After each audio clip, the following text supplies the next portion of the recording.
latest football news, engaging debates, and fascinating opinions. Pitchside Talk on IO Radio. Welcome back to Pitchside Talk here on IO Radio. We're back for another week, and I've got somebody returning back from a suspension after testing the VAR rule of entering the video operation room. How's it feel to be back? It feels good to be back. That's good. I'm glad. I've learnt my lesson. Have you learnt your lesson this time? Yeah. You tested it out. What was it like? Was it just Mike Dean sitting there at the screen like? It was. You just and getting everything wrong. Did he just turn around and just give you a red card? Missed that offside. Exactly what happened, yeah. Oh, God. Well, it's great to be back. Well, before I forget to mention, you can follow us on Twitter, which is talk_pitch. We do polls and all sorts of things, banter. Well, there was lots yesterday, weren't there? Yeah, there was a lot.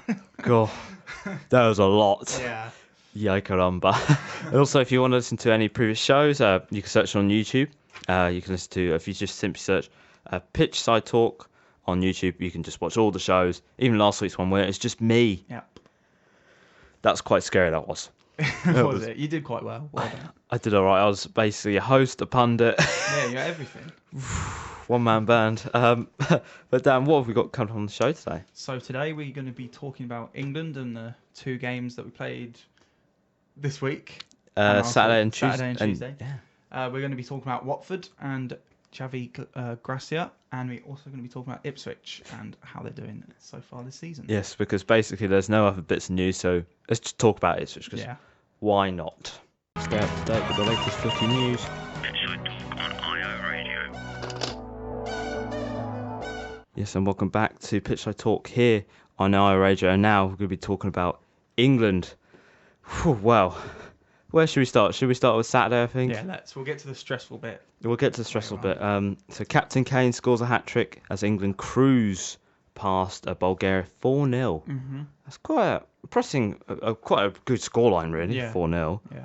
I've not seen 4-0 in a long time by England, even at Wembley. And a hat-trick from Harry Kane. Yeah. Well done. But have England found a deadly pairing now in Sterling and Kane, who looked uncontrollable against Bulgaria? Yeah, I think so. I mean, Kane's always been a world-class goal scorer, hasn't he? So he's going to score goals. And I feel like Sterling has improved so much. I remember when he first came into the England squad, I thought he had good work rate, but his finishing, his final balls weren't great, but he's really improved. So I feel like now we've got a great partnership there, and I'm really looking forward to how they're going to do in the future. Yeah, it was quite a bit of an interesting game. It was quite, I don't know if it was me, but I know they won 4-0, but it seemed a little bit lackluster. Yeah. I don't know, that's just me. No, I don't know. I feel like Bulgaria played really defensive in this game, and I think that made a difference. They were playing defensive and trying to get us on the counter, but obviously I feel like our team was superior to theirs, so we got the win. But yeah, there was at times when we looked a bit slow, but overall it was a good performance and a good win. It was a good performance, but we saw a debut for Mason Mount, who came off the bench for Jordan Henderson. How important is it for him to start getting minutes in this England team? Because he could potentially, I think the weakest part of our sort of team is possibly that midfield three we have. He could potentially be in that midfield three come Euro 2020. Yeah, I think he can, and he's shown how good he can be for Chelsea. And he was brilliant for Derby last year. So for him to get a chance in the England squad, it's great. And I feel like as we go into Euros, he's going to be one of the players that's in contention. So we'll see. We will see. I have a little bit of news to break after after we talk about England. Let you have a little read of that. Oh dear. Okay. Oh dear. Yeah. That's not good. No, it's not good. But we'll talk about that later. We will talk about that later. But I was just on about Mason Mount there. But you sort of see the midfield three we have. Could somebody like Phil Foden be in that sort of bracket as well? You know, he's in the under-21s. He scored 2 goals. Yeah. Over the course of the weekend, but could he potentially be in that, or does he need more minutes at Man City? I think at the moment he needs more minutes, but he can definitely be in contention. I think maybe he's not ready for Euro 2020 just yet, but I don't know. Is that controversial? It's a little bit, but I just feel like there's players that Southgate will use ahead of him. But there's also Maddison coming through as well. We've got quite a lot of players who can play in that position. But I'm just going to say I don't know what Barkley has done to get into that squad. I can sort of see where you're coming from. I don't like Barkley, so I'd rather have Mount or Maddison. As much as I hate to say Maddison, but I'd rather have Mount or Maddison in there instead of Barkley. Okay, well we better move on to last night's game. The game was described as bonkers by Gareth Southgate. Yeah. England won a thrilling 5-3 over Kosovo. If anyone predicted that scoreline, you must be flying to Hawaii right now, or somewhere like the Bahamas, somewhere like that, somewhere nice. But we better speak about England's front three. We just spoke about their deadly pairing, but last night we saw a brand new front three in Jadon Sancho, started, which is good to see, and he scored on his debut. Yes, he did. He scored 2. Yeah. Wow, didn't expect to see it. But have England found their new front three they look really good? Yeah. Very relentless, bags of energy, can easily finish. This puts in a very good position. Yeah, I think this front three is going to be our number one front three. I don't know. Rashford will always be in there, I think. Really? Yeah. Even though I think he's overrated, he's going to be in there. But I really, really like that front three. Sancho looked really good yesterday. So yeah, I feel like that front three could be absolutely deadly. It really can. It does look deadly. It also, before I forget to mention, Jadon Sancho scored his first goal at age 19, 196 days. Wow. That is crazy. Yeah, even I'm older than him. It makes me now feel old. Yeah, oh, it God. does. Give me the walking cane now, please. But you just spoke about Rashford there, and we sort of seen this front three. But is Rashford now that sort of player we're looking at? Maybe he can make an impact from the sub. He seems to be put on the wing a lot. Yeah. Do you sort of agree with that? Should he be on the wing or should he be in the centre? I don't know. I mean, he played in the centre for a bit yesterday because I think he did, didn't he? No, he came on for Sancho. He came on for Sancho. He started on the wing against Bulgaria, and I sort of felt a bit. Yeah. He plays on the wing for Man U, but I just don't see him there. No, I just think Rashford's overrated. I don't really see him as a winger either. So every time I see Rashford play, I'm thinking not anything special. But yeah, I don't know. I feel like he can be one of them players because he's got energy, hasn't he? That's his game really. So he can come on for the last 5 minutes and bring that energy that we need. So yeah, I think that's kind of where he'll fit in coming off the bench. That's why I'd like him anyway. Okay. Well, from front, we better go to the back. Yeah. The back had a different story last night. More defensive problems. We saw, especially after we saw a goal scored in the 34 seconds. Yeah. What can Southgate do to sort of solve these problems? Because we had these problems at the World Cup a little bit. We had them especially at the Nations League, where everything just crumbled against the Netherlands. But is it now time where we have to sort this out badly? Yeah, I think so. I feel like it's really hard for Southgate because he hasn't got much players to pick from. Well, my one thing is that he's got Stones. I don't know. What's Stones in the squad? No, he's injured at the moment. So there's only 2 other centre backs on the bench, and that was Gomez and Mings. So I don't know. He hasn't got much to choose from. I feel like I feel like we're okay defensively. It's just these mistakes during the game that cost us, like that first one. That was awful from Michael Keane. That was a poor pass from Barkley as well to start that off. And then when he passed the ball across, I went like, oh no. Yeah. I just saw it happening. Yeah, you could see it coming. So awful. It's these stupid mistakes. I think the fullbacks had an okay game. I don't know about Alexander-Arnold. He got forward, but he couldn't get the cross in. I was disappointed about him, to be honest. England don't sort of play that game where the fullbacks cross as much. I think Chilwell had an okay game as well. Yeah. But yeah, we need to do something to sort these mistakes out. But just wondering, because we're speaking about defence there. Stones is out. I guess Stones is a guaranteed starter next to Maguire. So we've got a defence there. But what about Kyle Walker? He was left out of the squad. Yeah. And he has played in that centre-back role. Yeah, he has. Could he possibly... in the World Cup, should he sort of be put back into the squad so he can play in that centre-back role if we need him, or even on the wing? Because Yeah. Perfect ones. He could play. Much as I want to see Trent play, I feel like Walker's probably a better player. Yeah, I think at so. this current moment. If you need something defensively, he's rapid. Yeah, he is. And yeah, I'd put Walker there myself. Of course, we've got Trippier as well as an option. But I feel like out of them three, Walker is the better player at right back. Obviously, if we go to a back five like we tried against Tunisia, didn't we? Yes. In the first game. I can't remember how good he looked at centre back. I remember he gave away that penalty, didn't he? But it was very. That was a bit, probably wasn't a penalty. No, it was never a penalty. So yeah, I'd like to see Walker in now. I think he's a rapid player, and I prefer him at right back to centre back. Well, also, sort of this game was sort of to answer a lot of questions in sort of Gareth Southgate's side because there was a lot of rumours he could play more youngsters and all that, and it's against a very competitive Kosovo who have sort of shocked everybody. Yeah. Really, they're still second, you know. I think I don't know how many points they're on. I think Czech Republic won yesterday. Yeah. Oh, so second. well, they're on 8th. Oh, they've got 8 points. They're in 3rd, so they're not out of it yet. But did this game sort of provide more questions than answers?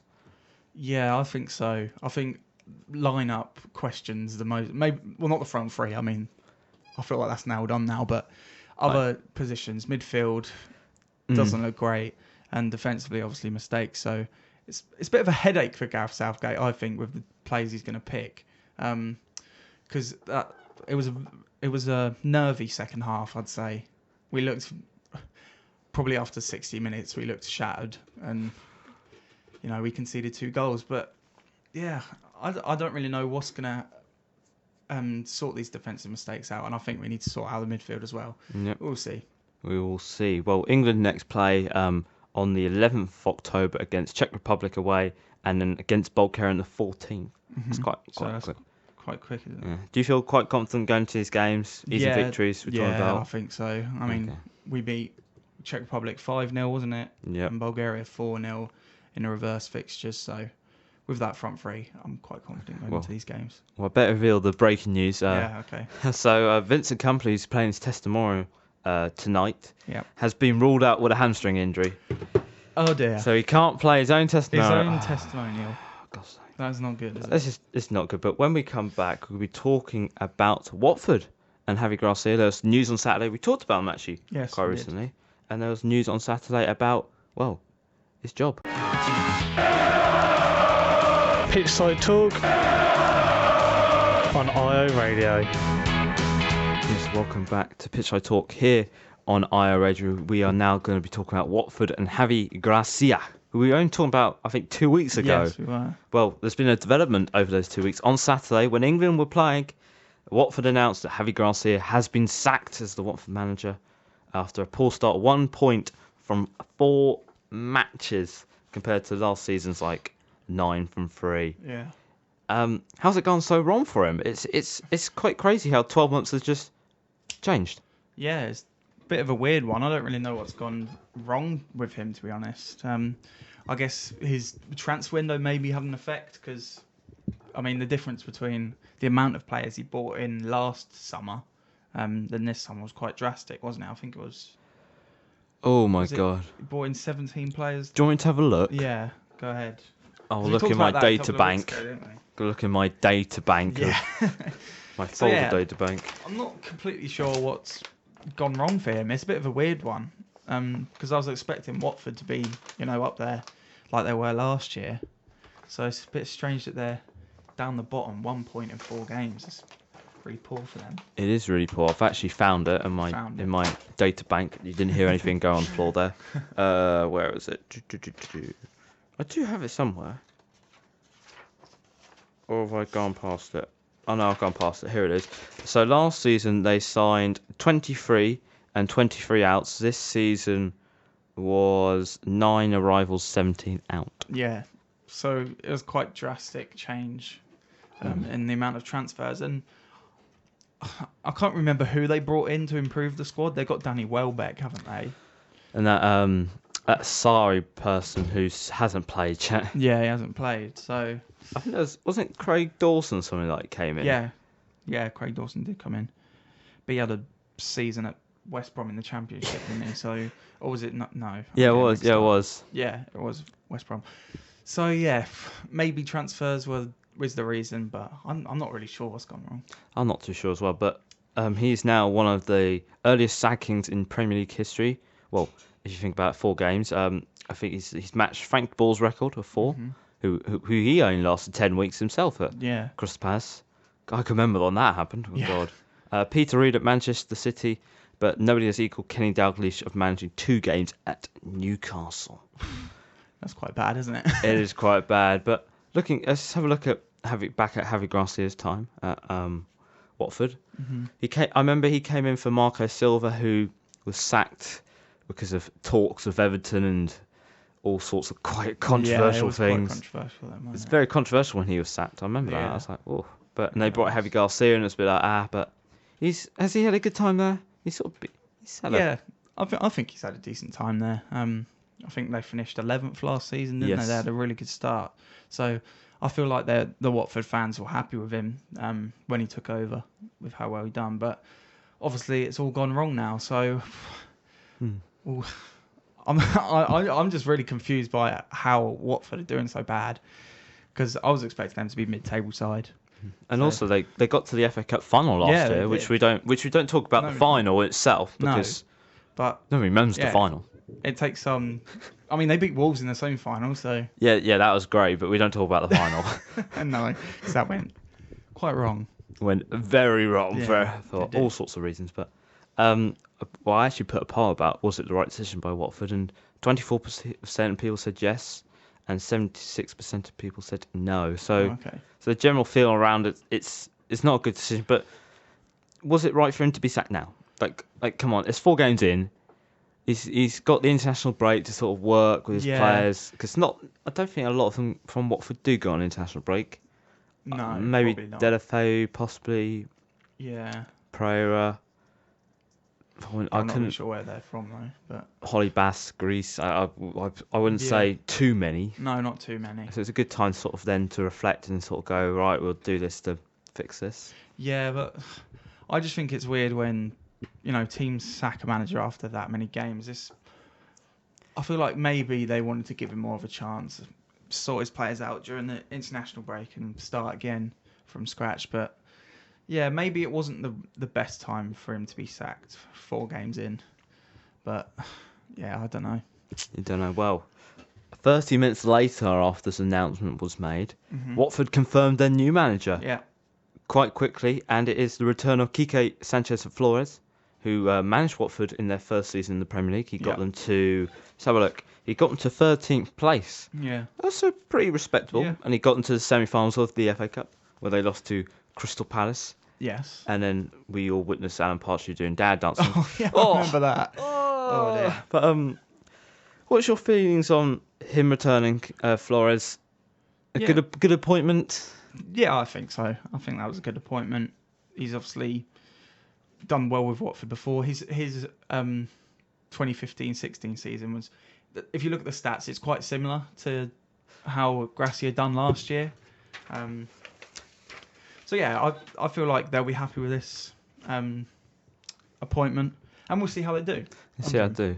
Like you mentioned about the stats, they are very similar. Yeah. Only 2 games less managed than so pretty similar. But sort of looking at this is that we sort of see the goals and the points difference between the two. Yeah. Is that going to be a bit of a factor? Because when Flores was managing them, they got 57. But when Garcia was managing them last season, they got 68. That's in all. This is in all competitions. Okay. So FA Cup, for some reason, gives you 3 points. Don't know how that works, but is there a problem there, sort of with the points difference and the goals conceded and scored? Is a bit of a problem there. Yeah, when you look at the stats, it looks like Gracia had a better time with points. I mean, maybe that'll be a factor. Obviously, it looks like Gracia can, scrape out these draws and wins and stuff. But I think overall, this is a good appointment, and I think if he sorts his squad out and brings it all together, then I think they can survive this year. Survive. They've got a chance to survive still, because it's still early on in the season, isn't it? We're only in September. So, Yeah. We've still got a long way to go. Yeah, but you probably said about Huddersfield last season. Yeah, they're only in September. Well, It'll be all no, fine it was in the different end. with Huddersfield because everyone predicted them to go down anyway. So Yeah, but it's Huddersfield. Come on. Speaking about Flores' first 3 games for Watford would be Arsenal at home, Man City away, and Wolves away. How's he going to fare in these 3 games? 3 absolute tough games. Yeah. And I think the game after that will be Sheffield United at home. I'm going to have to double check okay, in your data bank. in again. my data bank. Yeah. We don't use computers. I carry around books with me. Yeah. If I even put this one in, I probably didn't put this one in. Oh no. Oh no. Uh-oh. If I did not, we're all screwed. But yeah, that's obviously the worst possible start to have Man City away in your first 3 games. Spoiler alert, I didn't put it in, Oh, so I'm no. going to have to go to technology. Technology will help me. But we're looking at his previous goes against these 3 sides. Yeah. Wolves he's not played against, so No. we can't even compare any stats. But he's lost twice to Arsenal, 3 and 4-0, and he's lost twice to Man City, 2-0 and 2-1. So it's not looking No. great. I do think if they come out of these 3 games with a point, I think I can see them coming out of it with a point. I don't think they'll win. They'll beat Arsenal or Man City. But if they can go to Wolves and maybe scrape out a point, then maybe that's a okay start out of these 3 games, and we'll see how he does after that. But yeah, that Sheffield United game looks big actually. That looks like it Looking could at be a big match because then after that it's Tottenham. Yeah. And then it'll be a Bournemouth at home and then Yeah, Chelsea they've at got home. Chelsea. So They've got some big games coming up. they have It's got gonna some be very big games, tough, but I think they've got enough to stay up. just got enough. It's just sort of Yeah. just got to plug away really now, Yeah. Flores. Yeah, I think so. So and would he stay more than the season? Because last time he got into 13th, but he left or Yeah. left in Watford's words, but sacked. But would he stay on after the season? I guess it depends where they finish. I mean, if they get relegated, then I can't see it happening. But Watford have this tendency to sack managers quite quickly. They've had a lot of managers in the last, Oh my God, 4 or 5 years. 4 or 5 have had. They had Kike Flores, Yeah. Walter Massari, Marco Silva, Javi Garcia, or Kike Flores. So that's 5 in 5 seasons. Quite crazy. Yeah. So they have that tendency to sack managers quite quickly, but we'll see how he does. I guess if he's done well, then he'll stay on again next season. We will. Well, when we come back, we're talking about Ipswich Town, We will. comparing where they were 12 months ago to. Don't want to be reminded of that. Well, unfortunately, if we go further than 12 months, we're going to be talking about someone else that you don't want to be reminded of. That So as well. it's this man or that man. Who do you want to talk about? That man? That's a hard question. That's a hard question. Well, that would be answers right after this. The best place in Ipswich to hear the latest football debates, Pitchside Talk on IO Radio. Yes, you heard him right. It is the best place in Ipswich to hear all the latest footy news, transfers, things, and all things about Ipswich Town, because that's what we're going to talk about now. Ipswich Town and Dan, who's better? Oh no, I didn't. I got to ask you, Mick McCarthy or Paul Hurst. Sorry, I asked you, what is it? Who's the better one? Well, I've got to pick Mick McCarthy, really, haven't I? There we go. We answered the age-old Paul Hurst question. finished bottom of the league, so I've got to say Mick McCarthy. That's it. We're not talking about that anymore. Oh, okay. Well, we'll have to talk about Paul Hurst just a little bit. Okay. Maybe just scratch No, it's the fine. It's scratch the surface, because we're going to reflect on a little bit of Ipswich Town now, because it's been a very eventful 12 months. If we go back 12 months ago, so that's a lot of rewinding, that is. Yeah. They just come out against a 1-1 draw against Norwich, 6 games, 0 wins, 4 draws, and I think 2 losses. Oh, It was 2 draws and 4 losses, I think. I think it was. Let me look at my stats quickly, because I did actually write it down. I should be better prepared sometimes. Yes, you are right. Okay. Scoring 5 and conceding 12. Wow, that's a big difference, isn't it? I know. Sorry, conceding 9 and scoring 5. Sorry, I'm looking at the wrong one. I'm looking. Oh, come on. I'm so unprepared. Right. You flabbergasted me when you said that. When you said you prefer McCarthy, it's like a little woo. Finally, somebody agrees with me. So and then 12 months now. If we go to now, present day, Ipswich are third place with 1 game in hand, but undefeated, 4 wins and 2 draws. Yes. What has Paul Lambert done to turn around this disaster that was created by Paul Hurst? Yeah, I feel like the summer transfer window was the main part.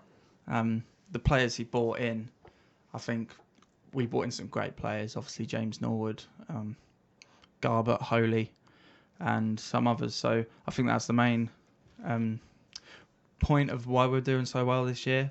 And also, I think the way he's come in and managed, because under Paul Hurst, it seemed like the players weren't enjoying it. We'd heard rumours that the assistant manager was telling everyone that they're awful after every game, and yeah, that's One not way what to you need motivate do. your players. Yeah, that's not what you need to do. So, yeah, the way Paul Lambert has come in and sorted out this squad quite quickly, really. I mean, he came in November, so Yeah. it's come around quite quickly. So yeah, the way he's done that, and also I feel like his contribution to the community as well, the stuff he does, I think is brilliant. So yeah, we're really happy with Paul Lambert at the moment. It's been about sort of, you said about player management there, was sort Yeah. of telling players are awful that. But is there something behind the scenes of the philosophy he's brought in? Because they signed Alan Judge, and there was a big thing that he was going to go, and he signs a new contract. Mm-hmm. Is there something to do there with sort of the player relationship as well, sort of trying to get players to buy into this idea, and then they go, oh, maybe we do want to stay a little bit longer? Yeah, I think that's a big point. I mean, you hear in interviews all the new players saying that they're welcomed and everyone's really nice. And if you have Luke Chambers and Cole Scouse in your squad, they seem like they're the jokers and they're leaders. So so yeah, I feel like that's a big reason why people want to join. And if you get along with the manager well, and then that's a bonus. And I feel like having a name like Paul Lambert as your manager, that will attract players to your club, because he's had experience. He's been a manager for a very long time.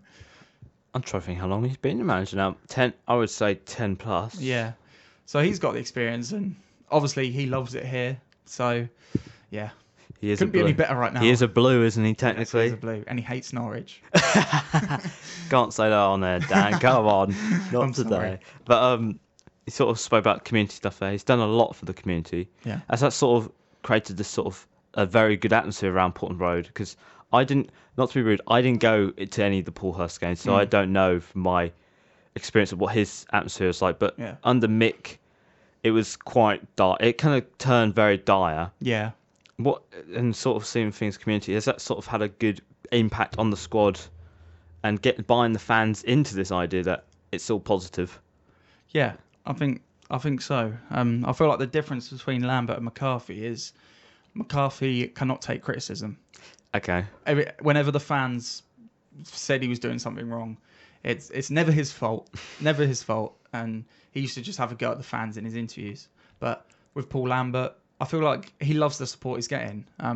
Every single game after the full-time whistle, he walks around the whole stadium clapping everyone. And I think that the things he's done in the community has helped this atmosphere, because fans are going to love him when he does all this stuff for the club and the community.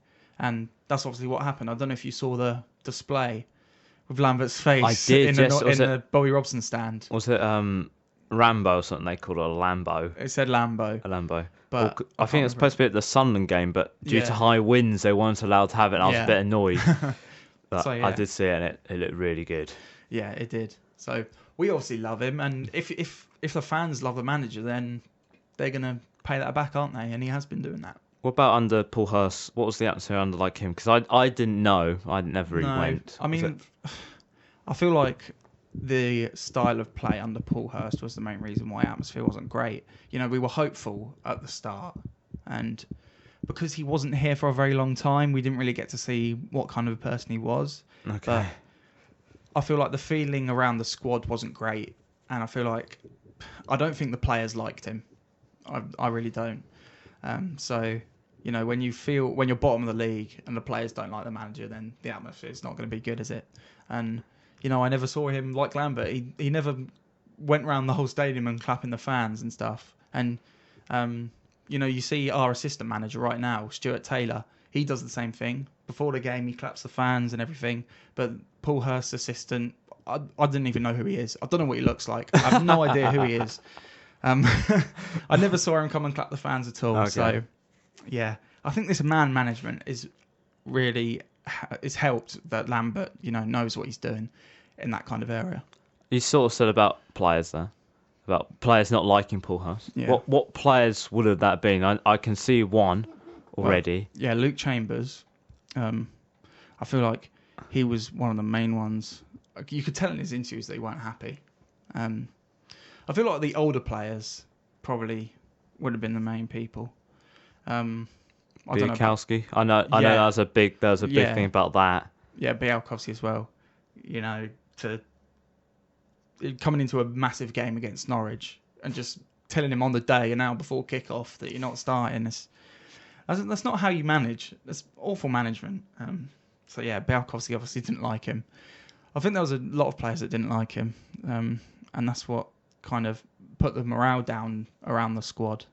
And I think that's probably one of the main reasons why we were doing so bad, because the confidence was low as well, because we were bottom of the league. So I'm glad that it's improved. Glad it's improved. Well, we better now talk about League One. Yeah. We spoke about, I think, a few weeks ago or last month about Ipswich Town, how we're feeling coming into the season. Yeah. Brand new season, new fresh start. Yeah. We sort of said that they weren't good. Well, we said they were going to do all right. I can't remember where I thought we were going to finish. I said 7th, which is think I outside the said playoffs. Yeah, we I've weren't. completely changed my mind now, though. Same here. I'm trying to cancel all my. Yeah. Trying to reset my comments for that. Yeah. Unfortunately, they're now graved into radio, so I'm a bit buggered really. But how do you feel about now? League One start.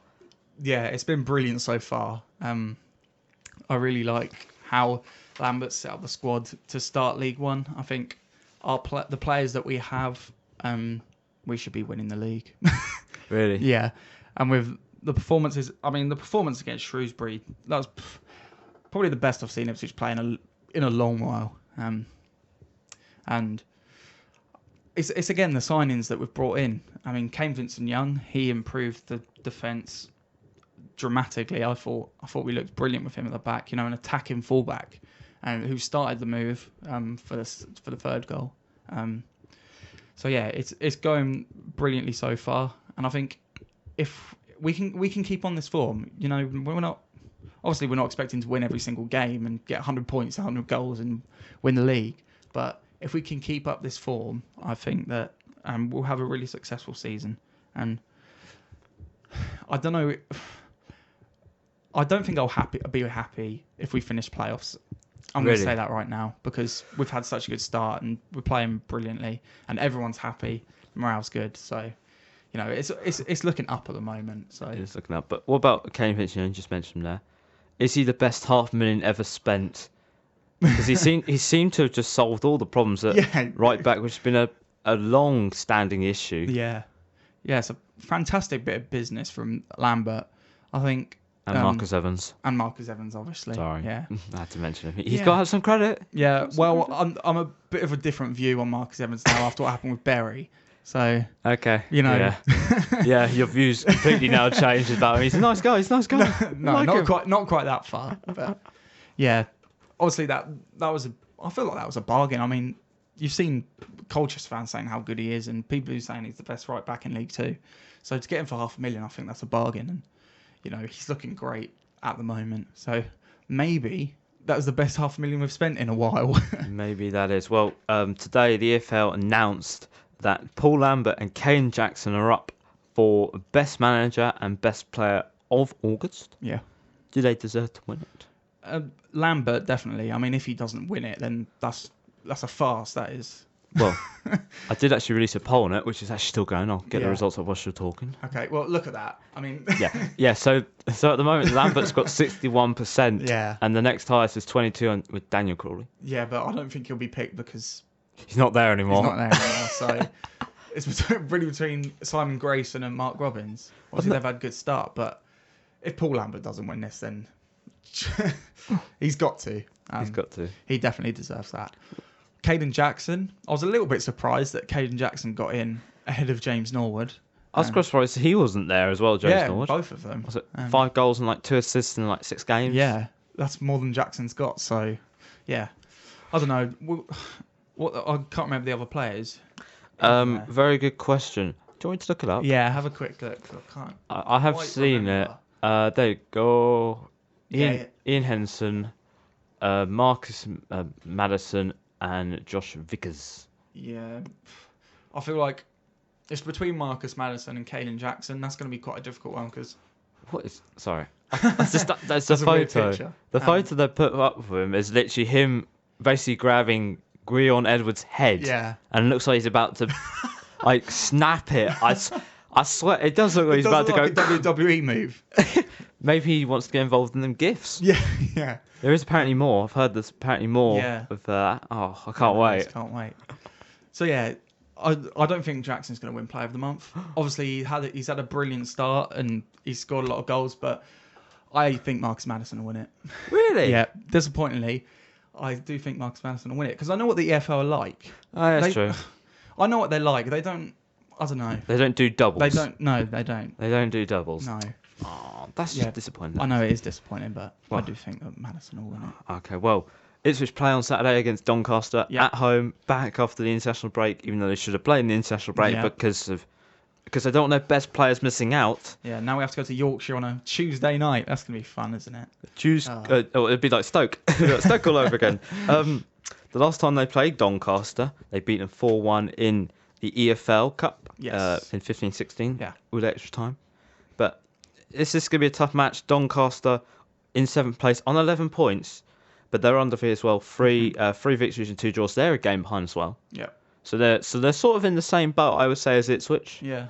They're going to be there until the end with Darren Moore. Is this like the Shrewsbury game really? Going to be tough. It's not going to be easy. No, I think I was more confident about the Shrewsbury game because they were kind of, mid-table side. I think that this is going to be definitely a tougher game. We know how good Darren Moore is as a manager because, people were disappointed when he left West Brom at the time because of Ipswich. Well. Because of Yeah, Ipswich drawing. So, yeah, I guess that automatically makes you an awful manager. But yeah, it's definitely going to be a tough game. But I think that with our squad, we've got enough to win the game. Really? Yeah. And I think it's going to be a close one. I don't think it's going to be another 3-0. I'm going to say it's going to be 2-1 to Ipswich. Well, I'm actually going to say it's going to be 3-2 to Ipswich. I think it's going to be a thriller Yeah. because I think there's going to be a lot of... I don't know what his side's going to be like. It might be interesting, but they've got sort of similar stats, really, apart from goal difference. But Actually, they've got 2 games in hand. they I didn't have. realise that. Oh, Portsmouth must... Yeah, Portsmouth's got 2 and 2 games in hand as well. Rotherham have got 2. Yeah, it's a bit confusing now that, Bolton and didn't... Bolton are on 5, so Bolton got to play. Yeah, Also- actually, I think it was that Bolton Doncaster game that got postponed. Oh, yeah. Yeah. That's what it is. Yes. That's what it is. So yeah. Yeah. I don't know. It's definitely gonna be tough, but yeah. Get through it. Well, I think we'll get through it. Yeah. Get through it. Get Well, another win. That's good too. Finally, we're talking about something positive about Ipswich Town. All the negativity, but the negativity has been giving us hopefully some good views. Yeah. I hope so. And seeing Dan get a little bit angry. Well, Yes. a little bit maybe. just a tiny little bit. But when we come back, we're going to speak about just do a little bit of a football roundup. We've got little bits of news floating here and about, so it'd be interesting what else comes through. Pitchside Talk, footy debate from the Premier League Outback.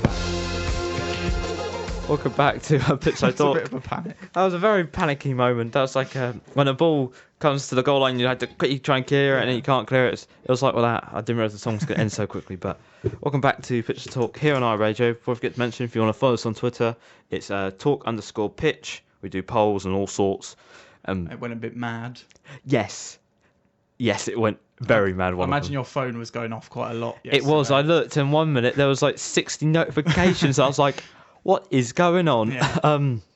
And also, if you want to listen to previous shows, go onto our YouTube, Pitchside Talk.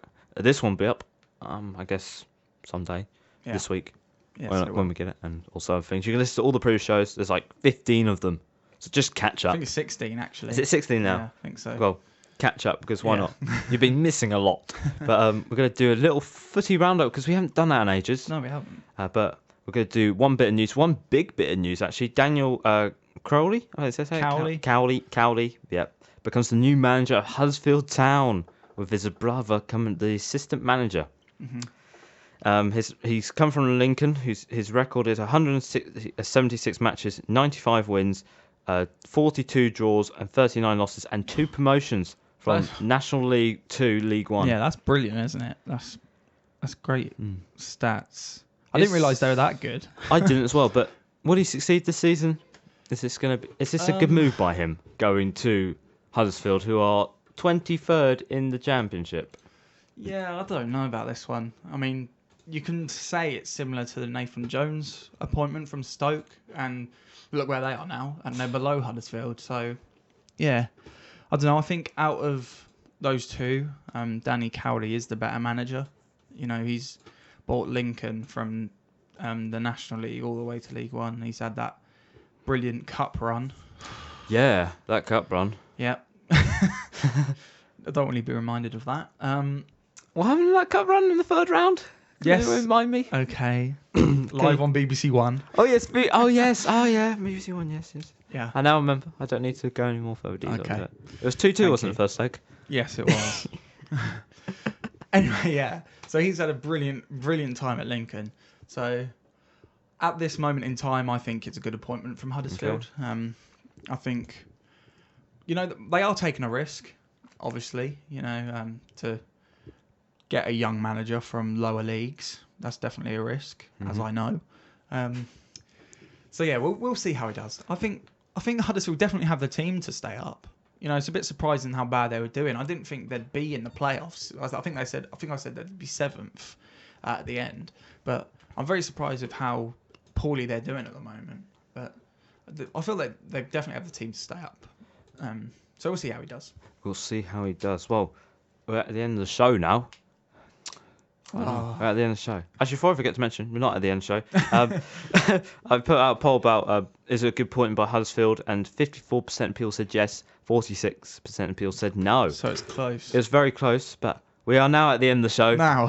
VAR is gone. The referee's about to blow his whistle for 4 time. Thanks, Dan, for being on the show today. That's all nice right. to have you back in Yes, person. It's good to be back. It's good to be back. You're not being red carded this time. No. Anyway. Not at the moment, Bill. Next week we'll be talking about Ipswich Town, the game against Doncaster, the Premier League, which returns, and also the Champions League returns on Tuesday. I didn't even know that, so that's news to me. I found out yesterday when somebody said it's 7 days to go, and I went, oh my God, it is. And look who is playing on Tuesday. Look at your group. Are you happy with your group? Am I? There's worse ones, but it reminds me of last season a little bit. Yeah. Just without PSG. Yeah. It's like last season's group without PSG, really. It's just But okay. we'll be talking about Champions League returning. We'll talk about the Tuesday games, Liverpool, and also Chelsea. Piers will be on the show to talk about that on a paper form. Yeah, paper form. Paper form. Does that count? It does now. It does now. We abide by my rules because VAR is my rules now. But so we'll see you next week, and ciao. See ya. The whistle has been blown for full time. Tune in next week for another jam-packed show.